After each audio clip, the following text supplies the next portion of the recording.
caalamku waxa uu had iyo jeer u dhig taagan yahay inuu wax badan ka ogaado waxyaabaha ka dhacaya Kuuriyada Waqooyi maadaama uu maamulkeedu yahay mid dictatorial waxaana daawadayaal inoo soo gudbinaya 10 waxyaabood oo ka mamnuuca Kuuriyada Waqooyi. kow maryaha reer galbeedka waxa uu ku tallaabsaday hogaamiyaha Kuuriyada Waqooyi Kim Jong Un inuu ka digo xidhashada jeemiska iyo suudhka iyo dhammaan maryaha reer galbeedka isagoo ka hortagaya inuu reer galbeedku saameyn ku yeesho bulshadiisa waxaanu u sameeyay labis u gaar ah dadka ku dhaqan Kuuriyada Waqooyi. 2 Coca-Cola waxyaabaha laga mamnuuca bulshada Kuuriyada Waqooyi ma aha oo kaliya maryaha waxa xitaa soo galaya qaar ka mid ah cabitaanada. sharaabka Coca-Cola ma aha mid aad ka dhexdhexaanayso goobaha ganacsi ee Kuuriyada Waqooyi waxaana inta ugu badan suuqyada laga kala iibsanaya sharaabada wadaniga ah ee ka soo baxa gudaha dalka si ay dhiirigelin ugu noqoto wax soo saarka dalka. 3 timo gaabsashada suurtagal kuma aha hadaad joogto Kuuriyada Waqooyi inaad timahaaga u xiirto qaabka aad rabto waana isku mid ah rag ama dumar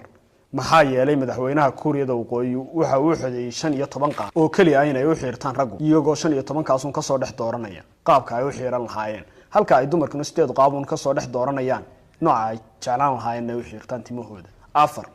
mulkiyada guryaha xukuumadda Kuuriyada ayaa iyadoo ah cid iska leh isla markaasina ka mas'uulka ah guryaha iyo dhulka guud ahaan ku yaala dalka suurtagalna uma aha bulshada inay iibiyaan ama iibsadaan guryahooda laakiin sanadkan aynu ku guda jirno ayaa sharciga mas'uuliyadda guryaha la fudeeyay iyadoo shuruudo kala duwan lagu xirayo cidii doonaysa inay u madax banaanato guryahooda. 5 ka ganacsiga kabaha haddii aad ku sugan tahay Kuuriyada Waqooyi isla markaasna uu kugu soo dhaco fikirka ah inaad furato xarun ganacsi oo iibsa kabaha waxa tahay mid aanu nasiibkiisu wacnayn maxaa yeelay ma aha ganacsigaagu mid aflaxaya waayo Kuuriyada Waqooyi waxa ka jira hal shirkad oo u sharciyeysan yahay iibka kabaha kadib markii laga dhexdhexday waxyaabaha aan muujinayn ama dayasho ah in reer galbeedka. 6 shaashada TV-yada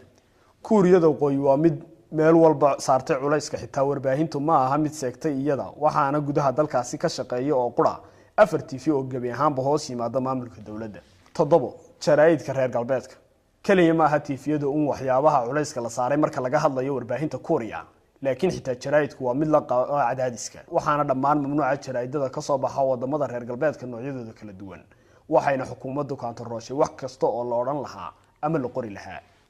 8 qalabka shirkadda Apple looma ogola muwaadiniinta Kuuriyada Waqooyi inay iibsadaan moobilada iyo waxyaabaha kale ay soo saarto shirkadda Apple laga soo bilaabo sanadkan waxaana go'aankani soo shaabaxay kadib markii dawladdu digreeto ay ku mamnuucayso dhammaan aaladaha casriga ah ay soo saartay kuwaas oo ay ka mid tahay waxyaabaha ay soo saarto shirkadda Apple iyadoo bulshada kaga mamnuucday. 9 gaadiidka casriga ah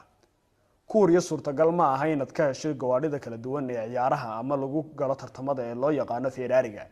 waxayna tani ka mid tahay waxyaabaha muujinaya cunaqabataynta Mareykanka iyo midowga Yurub ku hayo Kuuriyada Waqooyi.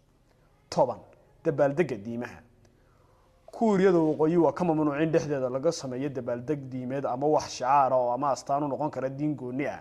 waxayna aaminsan yihiin inay taasi keeni karto isku dhac dhex yimaada dad iyaga ku dhaqan Kuuriyada Waqooyi.